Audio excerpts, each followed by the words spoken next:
The Celtic Forever podcast is a zero advert and zero profit channel. The channel also includes Celtic highlights and player interviews, so join the uninterrupted fun and subscribe to the channel. Thank you very much.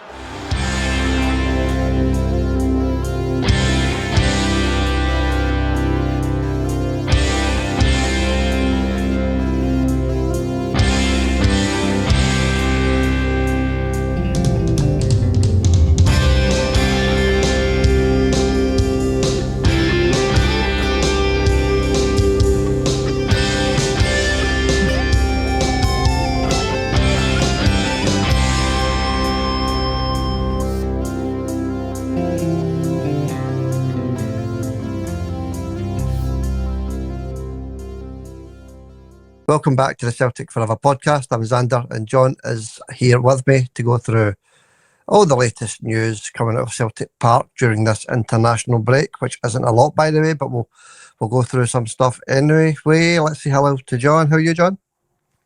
I'm all right. Nothing much happening, is there?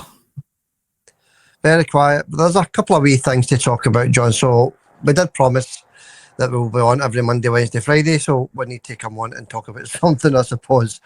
Just a wee quick one before we move on. I'm looking for 3 new contestants for the big league table on your left-hand side tonight. So on your left there, I'm looking for 3 new contestants to join that because we're going to drop 3 out. I keep forgetting to mention it at the start of the podcast, John. So get your name out in the comments if you're interested in joining the 25-player league table to win the fantastic Celtic prize. Box full of Celtic goodies, various Celtic goodies. That'll be posted to your door free of charge if you're top of the league come the end of the season. So we're looking for another 3. We'll give you 4 free guesses at some games to catch up with the rest of the guys and girls there as well. So if you're interested, just leave your name in the comments below this podcast. Right, John, let's get right into it then. There's, as I say, no Celtic for a couple of weeks. It's absolute torture, isn't it? We're in the middle of this international break.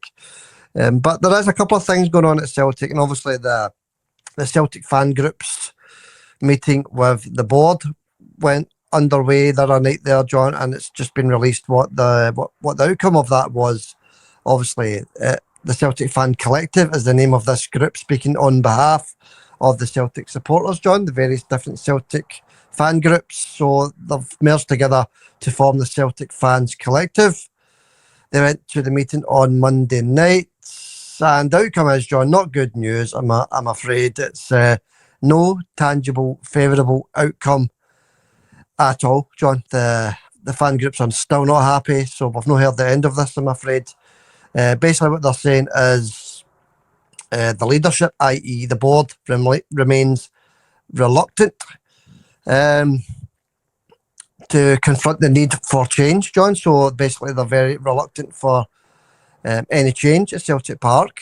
A recurring theme through all the questions that were asked as well, basically the same as, Russell Martin, as what it is, these things happen. That's the kind of answers that we're getting.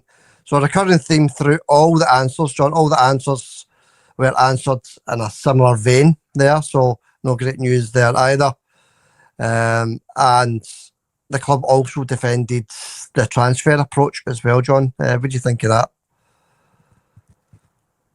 I don't think I was expecting anything different. And No. Defending the transfer thing is abysmal, to be honest with you. I mean, we've seen how short Celtic are in Europe. They're even far off Europa League football, never mind Champions League. Just as well we never went into the Champions League with that team because we got annihilated by everybody we played. And our board thinks that's okay. That's the team that they like to see on the park. They're happy with that. That's the team for them. Look, I'm not having a go at the team, by the way. The boys that's playing for Celtic, they put in a shift every time they go in the park, so it's not their fault. But it's not the quality that you're looking for at Celtic to compete for. No compete for the European Cup. That's never going to happen as long as Celtic are playing in Scotland. But at least try and compete in Europe. Give these teams a game, and we need a team that's capable of competing for the league as well, of course. Which we're not sitting at the top of the league. You've got to take that into account as well. We're not sitting top of the league. We've struggled all season. And if the board are happy with that, then we're in big trouble. Yeah, and we also want to qualify for the Champions League, whether we, do well in it or not, John. We want to qualify to get the money to stay those 3 or 4 steps ahead of everybody else in Scotland. So that's another point there. Good point there, actually, there, John. But no, the board's defended the strategy and the transfer approach, John. So, but, the board did come out and say, they've released their own statement saying that the club are still fully committed to ongoing dialogue with the fan groups. So that's just the first meeting, John. I suppose that's one way of looking at it. There will be other meetings as well. But the collective came out and said that they will consult the members on the next approach. So we've definitely not heard of the end of this one, John, have we? No. Well, you don't even need a fan group to go pushing this board. The board can see around the stadium the fans are no happy. They must see the banners every week, every game. They must see that. They must see the stadium is getting emptier and emptier as the games go on. Surely that's enough to say, the fans are no happy, we need to do something, we need to act on this now. But they're looking at that and thinking, no, everything's okay. So like I say, that tells me something's wrong big style there. Yeah, we said on the last podcast there, John, that we wanted something sorted out during this international break. Now, it depends on when the next meeting is going to be between the groups and the board, because we still want something sorted out during this international break, but I can't see it happening. The club have also said that they share the fans' frustrations, John. Well, if you share the fans' frustrations, get the money spent, give the manager the funds to get the players in, and then you'll see a difference on the park as well, John. So no Champions League, that's just the start of the problems there, not qualifying for the Champions League. We're now doing very poorly in the Europa League, 1 point out of 2 games, and we're sitting second in the league. So yeah, I hope the club do share the fans' frustrations, John, because if they do, then the manager will get the funds in January to bring in better quality players. I wouldn't be so sure about that. It's not a subject I'm comfortable talking about, to be honest with you. All this board stuff and all that. The board know what's happening. They know, they can see the team on the parts. Dare I say it, struggling. I know we're sitting second in the league, only 2 points behind Hearts, but we shouldn't be any points behind Hearts at all. Celtic should be sitting top of that league. They struggled against a very, very poor Rangers side. I think Celtic's the only side that struggled against them, really, isn't they? I mean, that tells me everything I need to know. They couldn't beat a Russell Martin Rangers team and all the other draws that they've had, and obviously Kyra, Almaty, and it's all about the team for me. And as I keep saying, Xander, if the board are happy with that, there's something wrong.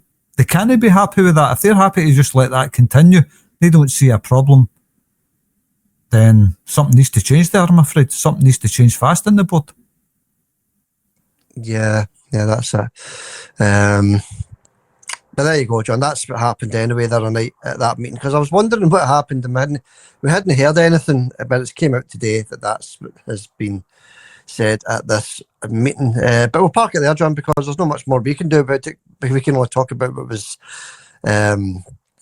reported at this meeting, and we just hope that things get sorted out very, very quickly, John, because January's not far away. Let's be honest, January is not far away, so we'll find out soon enough what kind of funds the manager gets, John. And that's another thing with the manager, still no word on his contract situation.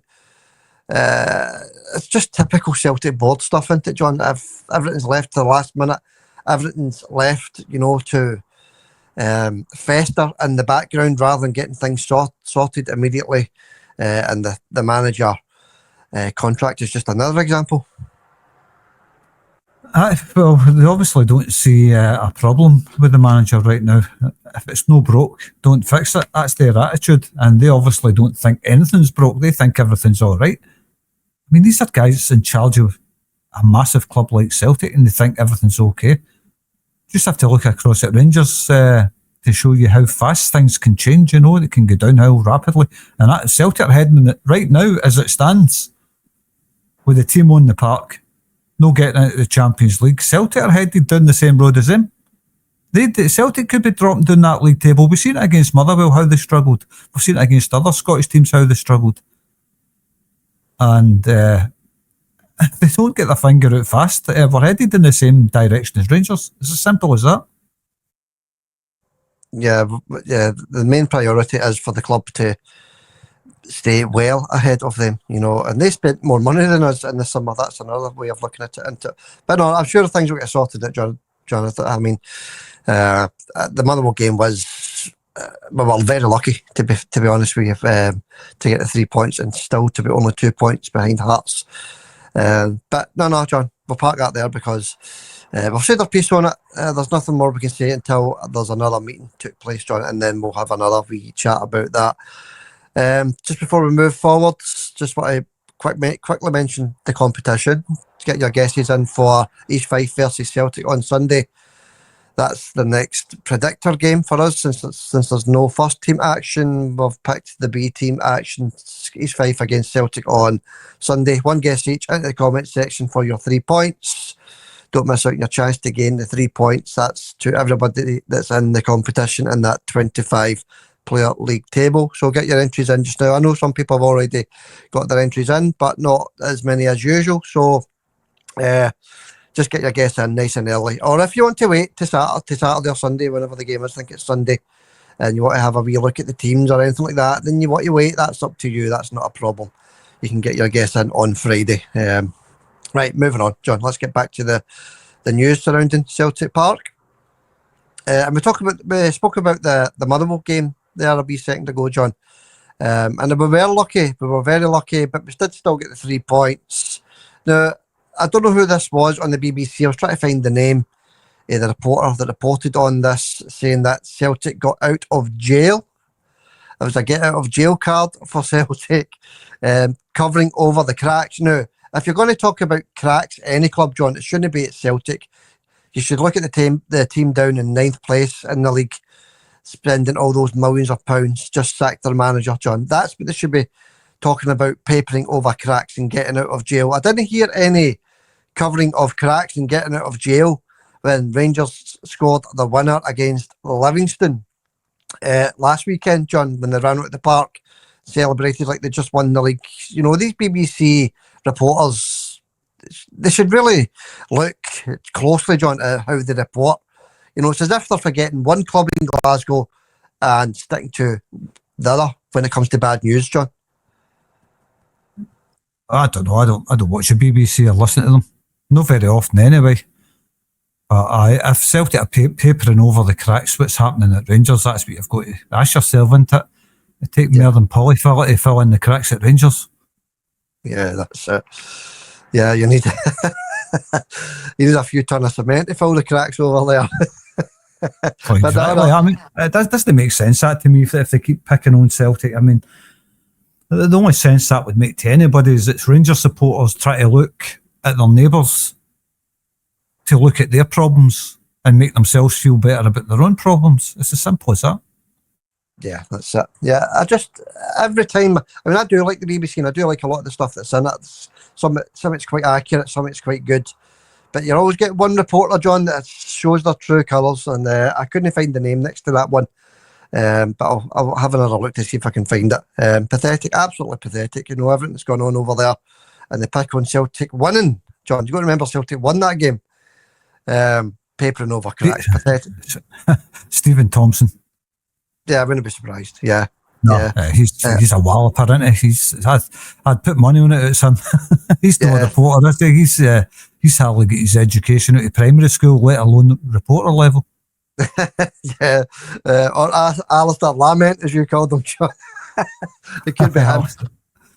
John, there's another one that's came out the woodwork, John. There's another one that I've listened to on the radio who always starts anti-Celtic this, anti-Celtic that, pro-Rangers this. It leaves Celtic to the very end when he's talking about them. Phil Goodlad, John, I don't know if you've heard of this guy on the radio. He's on the radio, that one. It might have been him. You never know. Right, moving on. Let's move on. Another the one that does most of these big things like that, you know, writing big columns about taking the shine off Celtic and not taking the shine off Celtic, but taking the bad look off Rangers. Tom English, he's your man for all that stuff.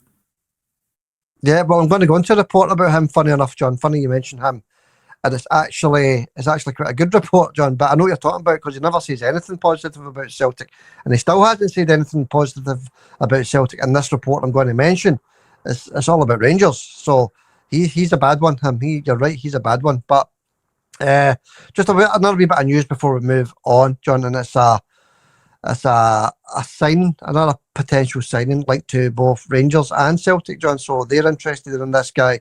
Celtic are apparently interested here. According to reports, Celtic and Rangers and another couple of teams down in England are interested in St Etienne's Etoile. John, the striker, Etoile scored a barrel load of goals for them. But because they got relegated, John, he's refusing to play. He wants to terminate his contract. So if he terminates his contract, he's got a choice of clubs, John, Etoile. But do we really want a player that refuses to play for a club, John? That's my question. Just laughed at his name, Etoile. I never Etoile anything.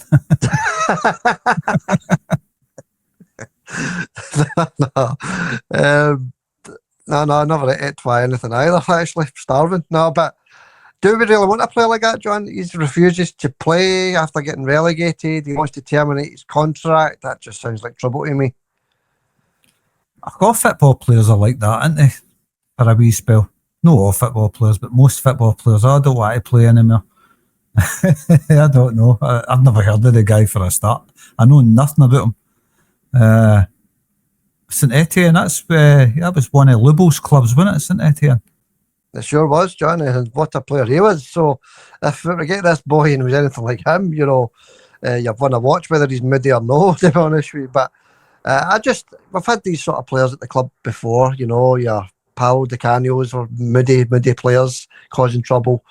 Although he was a great player, of course, wasn't he? But yeah, you never know. But it's just a link and gossip and rumour at this point anyway, John. If he was to terminate his contract, he'd be available right away. Or Celtic could sign him at a very, very cut price. You think exactly. The first thing you would do was January, Bill. We'll do that as Celtic's way and take him in January when you can get him for nothing. But if any player's going to be looking at picking one of the two Glasgow teams, they would certainly look at Celtic's success, look at the league table, and pick Celtic. Why would you want to pick a team that's sitting 8th in the league? Why would anybody want to pick a team sitting 8th in the league and heading downwards by the looks of things? So, it would make common sense for any player to pick a team that's serial winners, to be honest with you. Yeah, and why would you want to go to a team where the fans chase the manager down the road in a bus? Chasing after his car, you know, absolute nonsense. Why would you want to sign for a club in that state, to be honest with you? So let's just gossip anyway, John. We'll keep an eye on that one for the next few weeks. We'll see if he indeed does sign for the champions. All right, I wanted to mention this Tom English thing, John. Obviously, Slippy G, he is the bookies' favourite, and he's possibly going to be having talks with Rangers now as well, John, to become their next manager. Absolutely laughable, John. And Tom English, John, has came out saying that the Rangers fans are very forgetful about Slippy G, John, Steven Gerrard.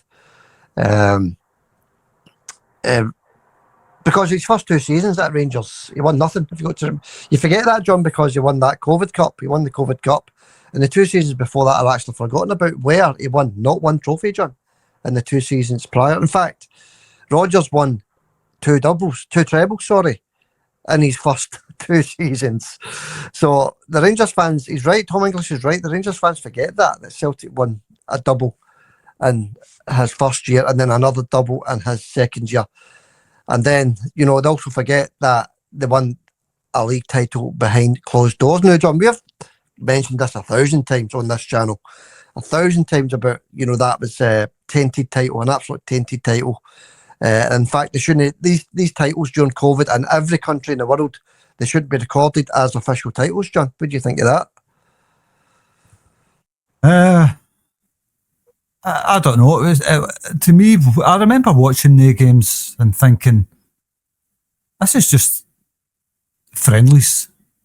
It was just like friendlies. It was actually like having access to closed door matches. That's what it was like. It was nonsense. It was absolute nonsense. Most of the players were going down with COVID every week.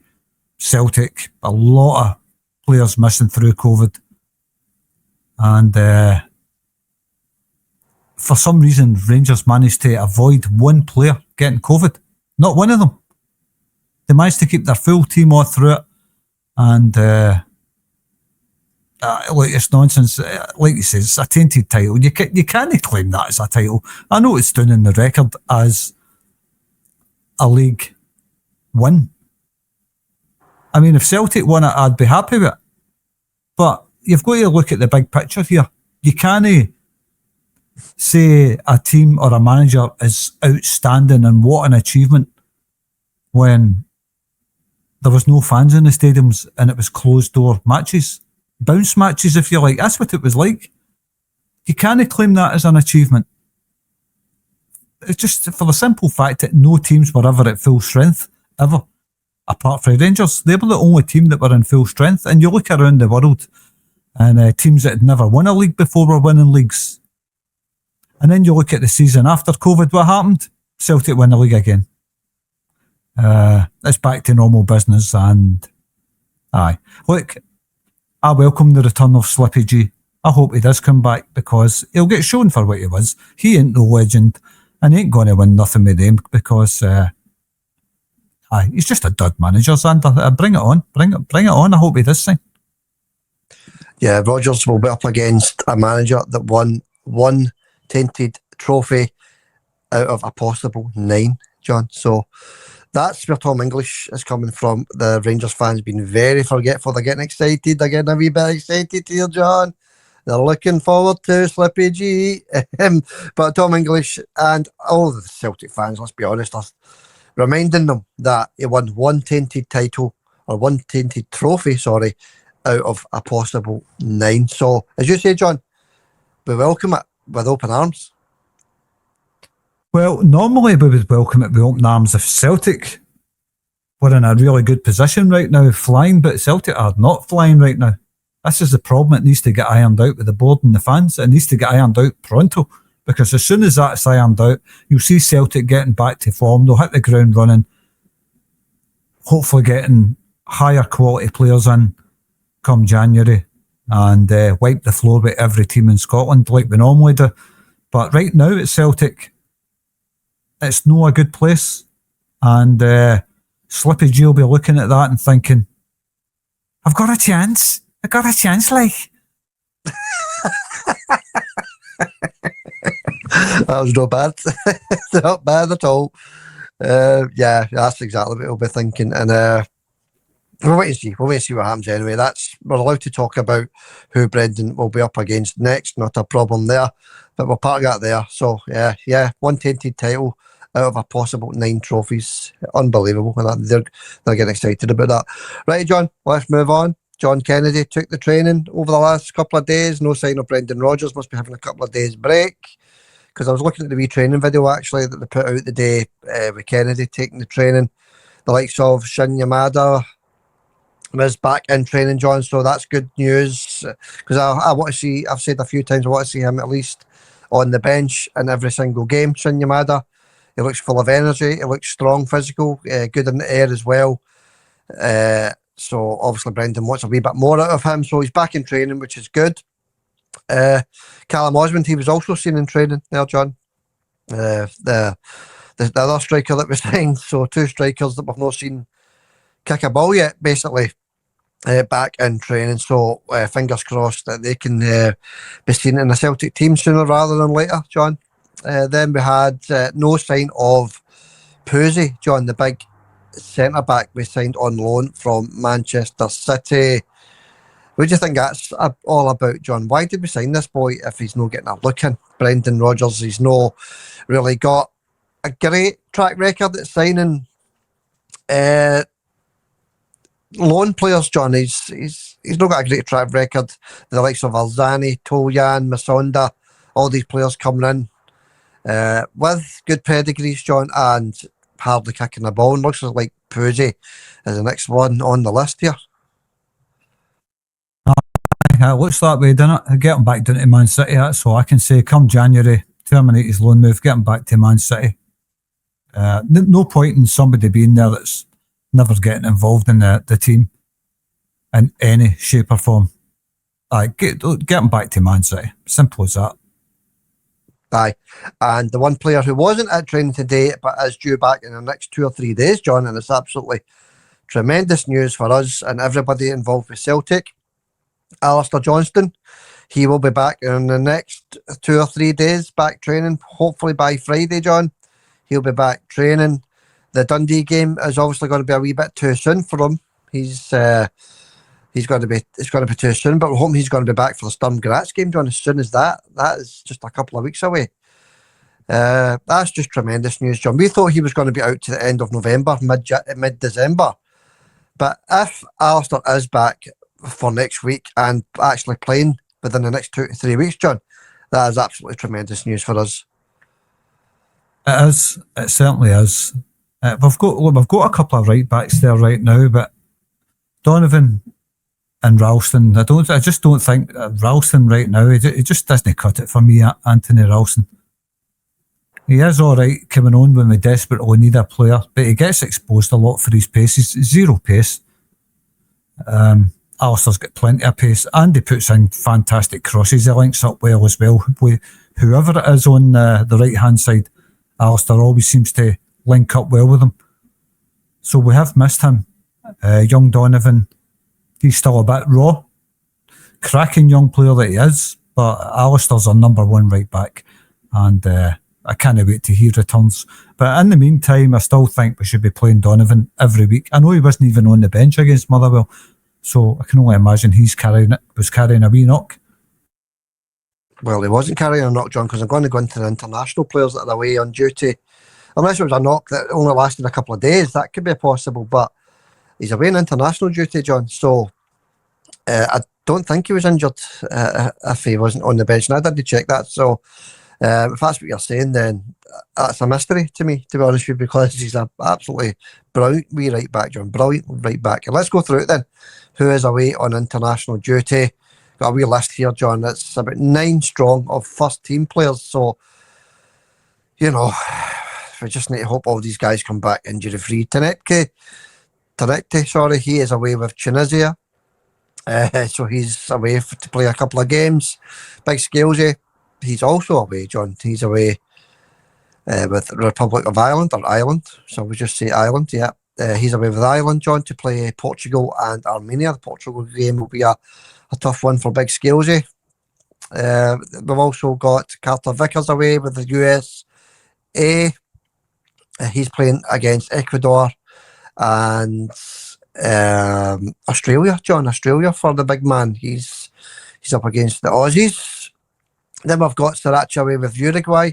He will be up against Uzbekistan and Dominican Republic, John. We've got Nygren away with Sweden to play Kosovo and Switzerland. Dyson away with Japan to play Paraguay and Brazil. That'll be some game, Johnny. Japan and Brazil. Keep an eye on that one. We've got Casper away to play Belarus and Greece. Sinisalo away to play Lithuania and Holland. And the one we mentioned at the start there, John, Donovan, he is away with the under-21s Scotland International. But no Ralston, John, no Ralston away with Scotland. He didn't travel. They didn't travel because first game's in Scotland, but he's not away with the squad to play for Scotland, John, and obviously Tierney didn't go to play for Scotland either. So that's good news, I suppose. Ralston and Tierney not away with Scotland, but Donovan, he's away with under-21s. I'm glad for Sriracha getting his call up as well. He's obviously made an impression on his international boss, but aye, what a player he is. But Tierney, no playing for Scotland, that's a strange one, I think. And Ralston, I find that very odd that they have I don't know, have they pulled out the squad or have they just not been picked? There's injury concerns, John. Both of them have injury concerns. Ralston must have picked up a knock against Motherwell, and Tierney, well, he's not been fit all season, has he? Not 100% match fit anyway. Enough to play 50, 60 minutes a game, but he's not match fit, so he didn't go to join the squad for Scotland there. So, no. I think it's good news, John. Ralston, no Ralston, no Tierney. They're staying at Celtic over this 2-week period. But we think of Donovan then, John. He wasn't injured, not that we know of anyway, and gets called up for Scotland. We don't want to see this boy drop, do we? Absolutely not. Not right now anyway. Not until Alistair Johnson's back. I'll watch that game if I can find it, the Scotland under-21 game. A lot of interesting young talent in that game, you know. Yeah. Especially Donovan. So it'd be good to keep an eye on that boy, see how he's performing at that level. I know it's no full international level, but it's still good to keep an eye on them, see how they're getting on. Yeah, absolutely, John, it is. But that's it, John. I count that 10 away on international duty, including Donovan, because it was 9 without Donovan, but he's away with under-21s as well. But 9 first-team players, and you could also class Donovan as a first-team player as well now, John. So that's you 10. could, aye. Yeah. You could. Yeah, it certainly could. He is a first-team player. He is. I don't know if, like he says, he might have been carrying a wee knock at the weekend. But I find it strange that Tierney's been getting games for Celtic, but he doesn't get a game for Scotland. So what you're basically telling me is Celtic have been starting an unfit player every week?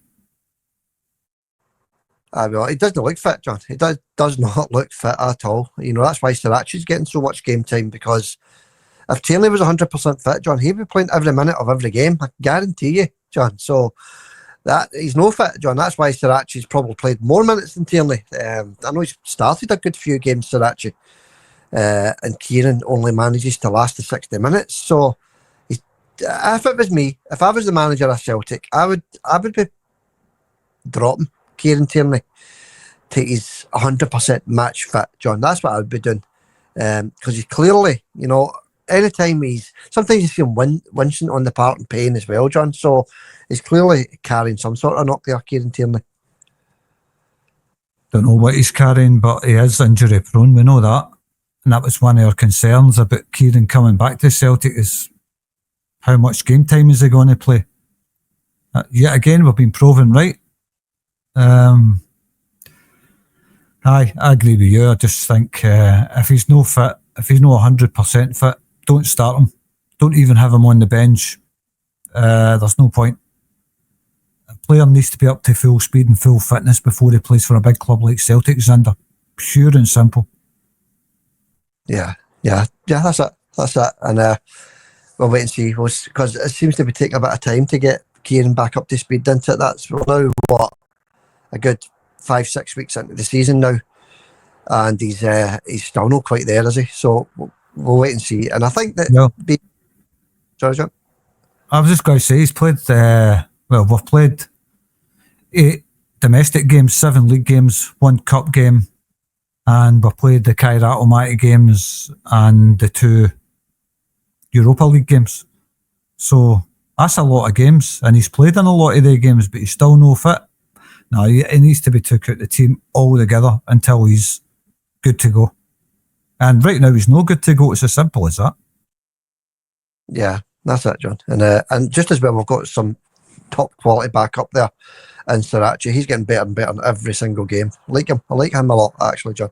I did from day one, to be fair. Right, okay, we'll leave that there, John. There's not much to go through the day. There's very quiet at Celtic just now. Just the board carry on still in the background, and various other wee bits and bobs, and you know, things that are hanging over is like a bad smell, to be honest with you. We just need to get these things all cleared up. Next game up for us is on the 19th when we return from international duty. Hopefully all the players are nice and fit and ready to go. That's against Dundee away from home at Dens Park. It's a 12 o'clock kick-off on a Sunday, 19th of October. Nearly Halloween already, John. Where did the time go this year? Yeah, I don't know. It kind of flew in. this year, isn't it? It seems to be getting faster every year. I think that's just the older you get, time flies by quicker. But it's absolutely flown in, isn't it? One of my neighbours has actually got Halloween stuff out already. Pumpkins and all that crap. What the crap? Old Ebenezer there. Do you not like Halloween, John? No, you don't like it? I don't like Christmas, Halloween, Guy Fawkes, Easter. I don't like any of it. Right, okay. Oh dear, aye. Well, sometimes the old Christmas thing is a bit stressful, all that expense can be a stress for a lot of people, but Halloween doesn't bother me too much. The Guy Fawkes thing, yeah, I can be doing without that. Too loud, too annoying, annoys the pets, all the rest of it. Easter's just it doesn't really bother me that too much. Right, back on track. Let's get back on track, John. Sturm Graz after Dundee on the Thursday. That's an 8 o'clock kick-off on the Thursday after Dundee.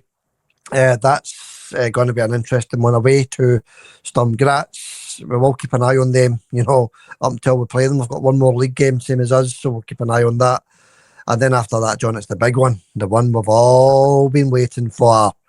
Sunday, the 26th. Hearts, John, 12 o'clock kick-off. I'm looking forward to that one, John. I know we want things sorted out before the Hearts game because that's away way down the line. They're a good 3 weeks away, just under 3 weeks away, but it's definitely a game I'm looking forward to. Well, knowing the current state, I like Christmas Day, by the way. I just don't like all the rest of it. Halloween, I just don't understand anybody that's... that guy had day pumpkins out 2 weeks ago. I'm not joking, by the way. But I suppose you're like that when you've got kids, know what I mean? They kind of force your hand a wee bit, get the pumpkins out. What about the Halloween decorations? I was going to say that, I'll rephrase that, but...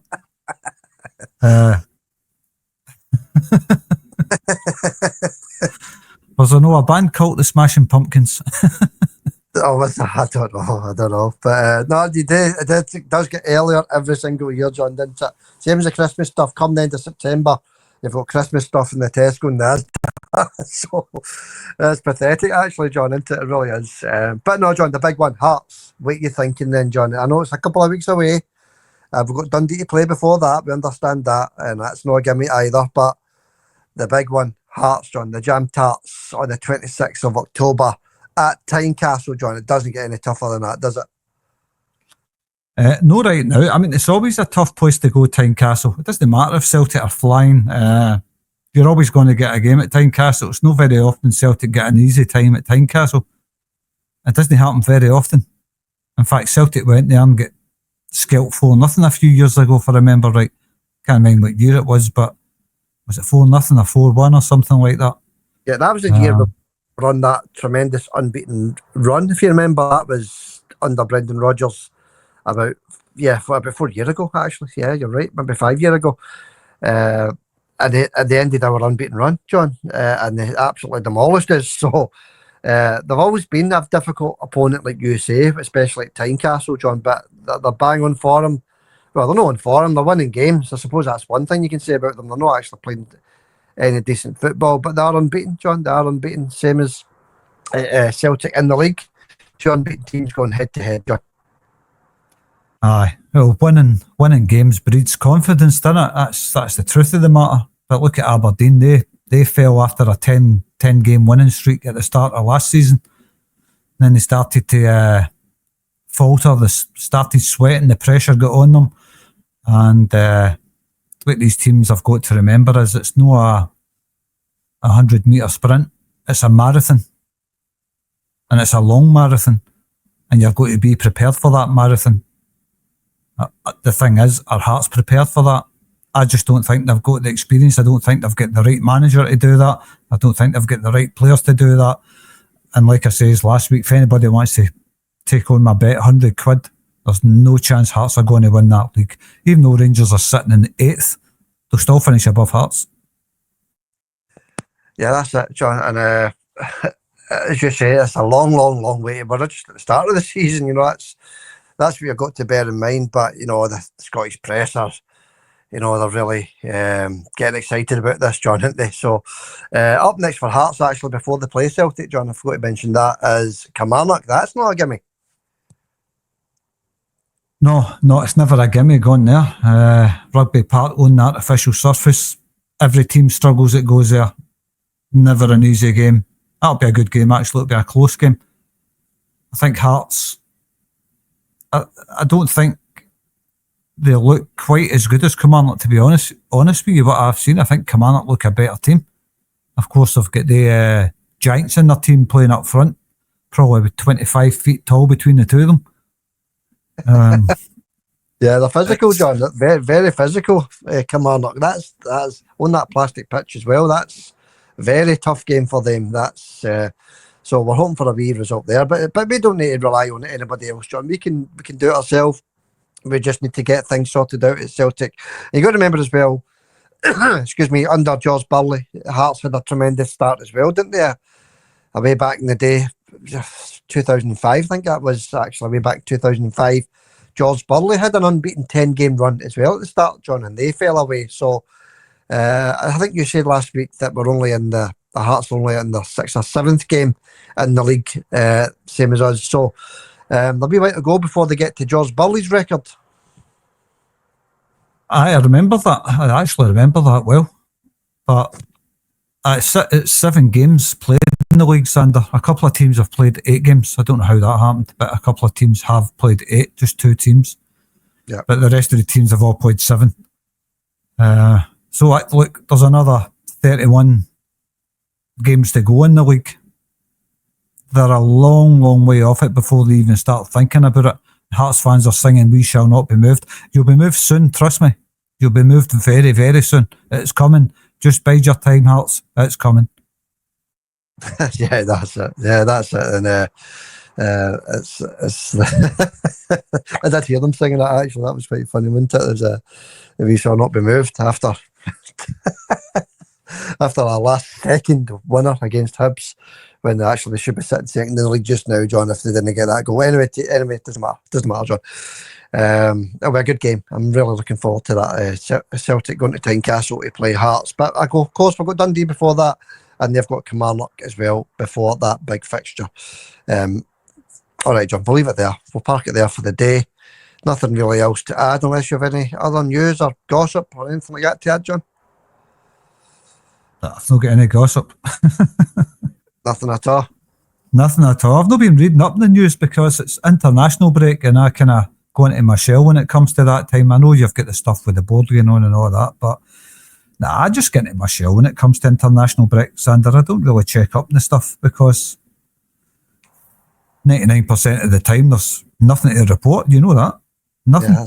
Unless you want me to read a couple of comments. Yeah, if you want, John, if you've got them ready and handy, we'll do a couple of comments. We've got the time. It's nothing else happening. That's what I did say that on Monday, actually, that Wednesday will be a tough one because, international break's always a quiet time for the club teams, isn't it? It's always very quiet. And I don't understand how these other guys, and fair play to them, by the way, for doing it, because they can sit there and talk for an hour about the kind of plastic that's on the training ground at Lennoxtown and stuff like that. I don't know how they can do it. We stick to news. We stick to the topics of the day. We don't want to know what Alistair Johnson had for his dinner in hospital and stuff like that, John. It's we just want to stick to the things that people want to know. That's it. What did he have? I heard they had macaroni, actually. And right, that's good to know. Interesting. It's good stuff, isn't it? Macaroni with chips, low-fat chips, of course, because he's a football player. And for his pudding, he had pears and rice, John. So there you go. Pears and rice? Pears and rice. That's it. What's that? A wee bit of, what's that other thing? Sprinkle through it. Superbug. It's still good. A wee bit of superbug, yeah. Oh, nonsense, isn't it? Right, John, what are they saying? What are the viewers, the listeners, and the commenters saying about Motherwell, John? I don't know, because I'm on the podcast for the last ones. Let me get another video up here, Xander. I'll get. I don't think you put a video up about Motherwell, did you? Yeah, there was a pod done on Monday, John. Yeah, the pod was done on Monday. The comments were all there on the Monday podcast. I'll just read the comments for the Monday podcast. It's all nonsense anyway. It's better than talking about macaroni in hospital, isn't it? Anyway, aye. Anyway, macaroni cheese, and then you put once it's ready, put the cheese on top of it. Couple of slices of tomato, get it under the grill for 5 minutes. Oh, beautiful. Stunning. Well done, Alistair Johnson. Yeah, well done. Thanks for that. Thanks to the other podcast for telling us that. I'm sure Alistair Johnson wouldn't touch macaroni and cheese. Anyway, let's move on. He doesn't know what he's missing if he's never touched it, by the way. Well, macaroni cheese is quite a popular Canadian-American thing, John, isn't it? It's the Canadians and the American. I can't believe we're still talking about this. Maybe you can go on for an hour about this kind of stuff. But Canadians and Americans, do like macaroni and cheese. Aye. Macaroni and cheese. Macaroni cheese, hod the cheese. Mac and cheese, isn't it? That's what they call it, mac and cheese. There you go. Mac and cheese. Anyway, never mind all this macaroni. It's just make me hungry here. Anyway, James Doran. You're starving yourself there, right? Aye, starving. Yeah. All right. But we'll get this. We'll have to James in a wee while. We'll get this done, then we'll go and get something to eat. James Doran. Kelly will take points off of Hearts in the next game, and it will be set up nicely when we play Hearts in 3 weeks' time. I quite fancy Kilmarnock to take a point, James. I fancy them to take a point. I mean, that's a way ahead, weeks away, but I quite fancy Kilmarnock to take a point off of them. Yeah, it's funny how we were just talking about that, actually, John, and that's the very first comment, isn't it? So, yeah, good comment, James. I think that's a struggle for Hearts going to that plastic pitch, John. That's a massive struggle. Every team that goes there struggles. Even Celtic struggled when we went there a few weeks ago, getting that late winner, 2-1. So, yeah, I think Hearts will struggle. Hopefully they can get beat, actually, but a draw wouldn't be the end of the world for me. Aye, well, this is it. I think Celtic are struggling to get out the tunnel right now, Xander. We're doing no bad considering, John. We're doing no bad. Just the 2 points behind. So onwards and upwards, hopefully, after this international break. Right. Look, but we're playing these European games as well, so Celtic players haven't had much rest, so I can understand the performances dropping a wee bit where, there's no much time between the games. You get 2 days after and then you're into another big game. So, it's a tough time for Celtic right now, playing a lot of football. So, look, as what it is, we just got on with it. Next up was someone else's nostalgia. And he says, I don't know much about the B team, but based on about 2 minutes of research, I'm going to go for 2-1 to East Fife. Oh, you traitor. I don't know. I think I picked East Fife or not. I can't remember actually what my score was. Did I pick Celtic? No, I think I picked Celtic B, didn't I? 3-1. No. Who knows, John? I think I'll be doing my homework on East Fife rather than Celtic B. We know a wee bit about Celtic B, don't we, John? We watch them quite a lot. Actually, when there's nothing else on, we watch the Celtic B, and they do quite well. They score a lot of goals. Decent boys in there. Obviously, Donovan came from the Celtic B as well. No. I think the Celtic B will be okay in that one. But no, if he wants to pick East Fife, that's entirely up to him.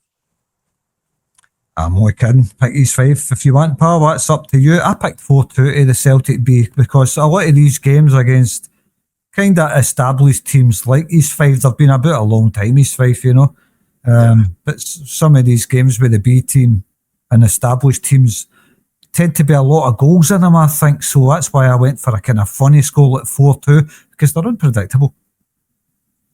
Yeah, that's it. Celtic B and the lower league teams are all unpredictable, John. I mean, you saw the 5-4, was it? Celtic lost to Alloa as well, the team that Rangers struggled against. The Celtic B almost beat them, John. It was a brilliant game as well. So, any sort of scoreline. And by the way, it's someone else's nostalgia. That'll be his first 3 points on the board, possibly. Quite possibly. Some people might fancy East Fife. Me personally, I don't really know. I don't think I've ever watched an East Fife game, to be honest with you, but I just went for something outrageous. So Yeah. you never know your luck. Nostalgia, you just never know. Anyway, thanks for the comment. Good luck, Nostalgia, with your guest, pal, because I think he's beside me with the 0 points. So good luck anyway. Next up was Mad Scotsman, who's sitting beside me. Well, no beside me right now in the league. That would be funny, wouldn't it? If I would ask you to put him on for getting that 3-2 guess. Absolutely tremendous, that, wasn't it, John? Getting that scoreline. Who would have guessed at Celtic losing 2 goals at Paradise, you know? But maybe he's looking at the form just now and he done a wee bit of homework there. But who is it again? The Mad Scotsman? Yeah, what's he saying, John? Just great chat, gents. Thanks very much. All right, short and sweet. Thanks very much. That's great chat. It's good talking about Celtic, John, isn't it? It's fills a wee hour in your day, if you like. It's always good talking about Celtic. There's nothing much better to talk about, is there? A lot of bad things going on in the world right now. Things like Celtic takes everybody's mind away from that rubbish Sander. Yeah, that's it. Or if we can't talk about Celtic, we can talk about Halloween, I suppose. Nah, I'll talk about Celtic. Right, okay. All right, thanks for the comment, pal, and good luck with the competition entry. I don't think he's got his comment in yet for the competition, so get your entry in, buddy. Aye, get your entry in. Did I ever tell you about the time a guy years ago with Halloween, we're talking about Halloween there, years ago about, I think I told you, me and my mate were out penny for the guy. We used to go out with make a guy out of old clothes, you know, a jumper and an old pair of denims and stuff it up with newspapers and stick a ball in its head and paint a face on it. And my mate was sitting in the pub, not in the pub, outside the pub, and I'm saying penny for the guy. Everyone was about 11 years old. And the guy came out and says, what is it he says? My mate was dressed up as a guy, but didn't have a guy. It was my mate that was dressed up as the guy. All he did was pull his hands in his jumper and put his head down with a hat on. And I says, penny for the guy, to this man that came out the pub. And he says, that's no a guy, and booted him. Oh, memories there. Do you remember though? You used to see that everywhere in Glasgow, didn't you? Penny for the guy. You'd never see it now, do you? I think I've seen that in about 20 years, John. Penny for the guy. That's a great memory there, John. Thanks for sharing that, buddy. In the comments, folks, tell me the last time you saw somebody out with penny for the guy. Wee bit of tradition, wee bit of Glasgow tradition there. It wasn't a great night for my wee mate. A great memory for him. Sorry, wee Sammy. Booted right in the head. wasn't a great night either. No. I can't mind where exactly it was, but it was a grown man kicking a wee boy. You've got to remember that as well at that time. No, right, there you go. Terrible. I think things like that were probably classed as normal, you know what I mean? Back in the 80s. It's just a young boy, wee Sammy was a year younger than me. He'd have been 10, probably. And this grown man comes out the pub and volleys him. Nah, quite bad, quite bad. Maybe never knew it was maybe he thought it was just a guy, a dummy guy, you know. Anyway, no, because that was his word. That's no a guy, and booted him. There you go. Anyway, Chris D was up next. Chris says, I got one part of the score right, 3 goals. He says the win's all that matters. That is all that matters, Chris. Just that lovely win. We'll take that all day, mate. Doesn't matter what the score is. The 3 points is always the most important thing. Yeah, I got the score for Celtic right as well. I said 3-1, but it was never ever going to be 3-1 with Motherwell going ahead 2-1. So I was way off as well. But get your guess in, Chris, if you've not done so already for this week's competition. Right. Where's Chris sitting on the table? I don't think he's got any points yet. No, I could be wrong, but I think he's sitting there with 0, John. Still a few of us to get off the mark, actually, and it's very difficult to get a Celtic score just now. Hence, you know, even at the top with Roseanne, she's up there with 3 out of many games gone, is it, John? 7, did you say? Some have said played 8. Well, in the league, there's 7 games gone, but we've been doing every Celtic game, including the Kyrat games and the 2 Europa games. So that's 9, that's 12 games, I think. Plus 2 in the cup. Aye, that's something like that. So Roseanne's sitting on 9. Chris is sitting on 0, by the way, along with another few like yourselves, Ander. No doubt having a dig at you there or anything, but So there's a few people. that's 14 games we've been guessing on, John, and at the top is Roseanne with 9 points, 3 out of 14. It's very, very difficult. It really is, and everybody's sort of struggling. But it's a marathon, as you said, John. It's not a sprint. It lasts the entire season. Every single game that Celtic play, and even this week during the international break, John, Celtic are not playing. We've got to add a game in so that we can keep the ball rolling. Aye, 13 games, by the way, Xander. Right, okay. 13. Okay, doc, 13. But I think anyway, who cares? I know I'm sitting second on 6 points. That's good for me. Next up was Martin Nicol, and Martin says spot on again. I don't know what Martin's talking about, but spot on again.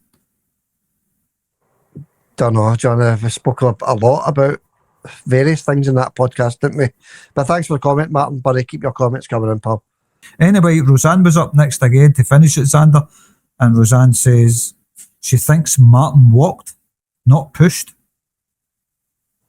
Yeah, well, I mean, who knows? But the treatment that guy received, we don't want to finish talking about them, but the treatment he received from Ned's outside a Falkirk Stadium was diabolical. And why the police didn't arrest some of these Neds for at least breach of the peace, I do not know, but they got away with it, John. And another wee word I wanted to mention about that as well, John, was Hugh Keevins, the absolute walloper of the week for me on that Clyde one, saying, his mammy phoned him to make sure he was all right. His mammy phoned.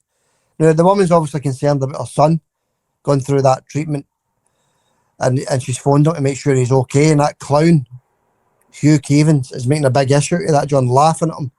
I mean, where did they get these guys for? Hugh Keevins, an absolute walloper, to be honest with you. And by the way, there was a brilliant phone call on Clyde one the other day, the very first call, and it was a Rangers supporter as well, came on, and he totally lambasted his club and their supporters, John. And he was a genuine Rangers supporter, because we went on to talk about the team after it. But he totally and utterly went through every single one of these supporters involved in that. And he never held back, John, this guy. I was going to clip it and put it on. So fair play. There is still some decent Rangers supporters out there. There's a lot of decent Rangers supporters out there. The ones that get involved in this kind of stuff with the manager and all that, Neds, if you like. That's just one way you could look at it. And like you says, if Russell Martin's mother is phoning her son to make sure he's all right, it's a mother's duty to do that, care for their children. I don't see what the problem is with that. And like you say, if an absolute banger like Hugh Keevins thinks that's worthy of joking about, he shouldn't be on the radios, Under. An absolute disgrace. The guy's a disgrace.